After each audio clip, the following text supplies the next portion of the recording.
I stopped at the gas station on my way to work yesterday, and this girl was saying Happy New Year or whatever. And so she was like, she said she had to get ready to go to work or whatever. And she was like, "Oh, can I wash today?" And so I knew what she was talking about. For those of you who may not know, there's an old superstition on where the people used to say back in the day, you're not supposed to wash clothes on New Year's Eve or on New Year's. And I know because, my grandma grew up superstitious.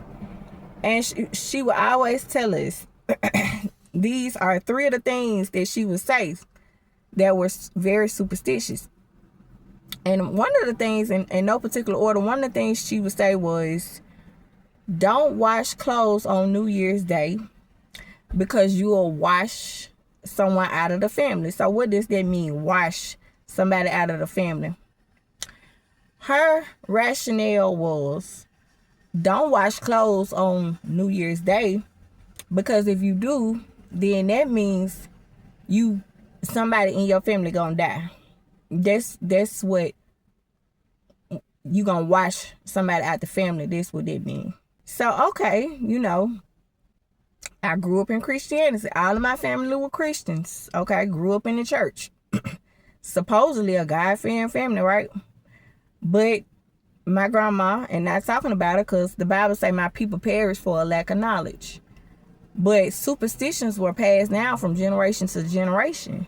Until somebody who come along who is a generational curse breaker or a true God-fearing believer, and they come along and they break the cycle.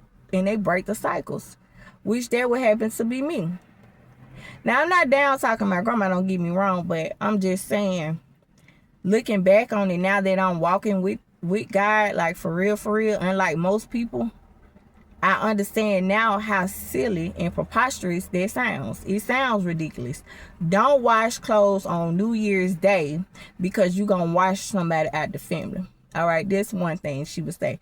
Let me know in the comments, have y'all ever heard any of these superstitions? Now, I'm knocking 40, so, I don't know how old y'all is, but for some of the younger generation, they probably never heard these superstitions, but they were very much real and popular. As a matter of fact, some people still hold fast to these superstitions. So the girl was like in the gas station yesterday, she was like, well, I ain't got time to wash. That mean I can't wash today.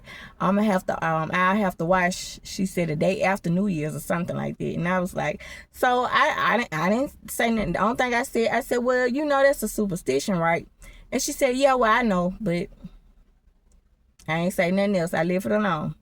All right, people gonna believe what they want to believe, feel how they feel, and think what they want to think. Number 2, superstition, my grandma used to say. The second one was, a man got to be the first person to walk in your house on New Year's Day. So, essentially, she believed that a man was supposed to be the first person to walk in your house or through your house on New Year's Day. This is what she believed. I don't know if she still believes this, but she used to believe this. So I remember, like, my mom was always a single mom. So they believe, because this was passed down to my mama, they believe that, okay, well, I got to get a man to walk through the house before any females. As silly as it sounds, this was a real thing. So they would call like an uncle or brother or somebody over, walk through the house on New Year's Day. This is what they believe. Third thing. Now I know a lot of you may be familiar with this. Third thing. New Year's meal. Some type of greens, some collard greens, some type of greens, black eyed peas. So if you don't know, the fried fish was supposed to represent like abundance or whatever. The black eyed peas was supposed to represent good luck or wealth, and the greens, the turnip greens, the collard greens was supposed to represent money, or wealth. So a lot of people held these things in high regard and held these things near and dear to their heart. And there's a lot of people who really believe this ritual, and because that's what it was, or that's what it is, it's a ritual. A lot of people still practice like this custom and this tradition, and it's really, it's idolatry is what it is. Because anything that you give power to, think about it. Just really think about what I'm saying. If God is omnipresent, if he's all powerful and all knowing, if you feel like his power and his glory is not sufficient enough to overpower greens, collard greens and turnip greens, bring you good luck, if you feel like he's not powerful enough to bring you wealth or prosperity or good health or abundance without the help of fried fish and collard greens, turnip greens, black eyed peas, if you don't think God is bigger than that, then what type of God do you serve?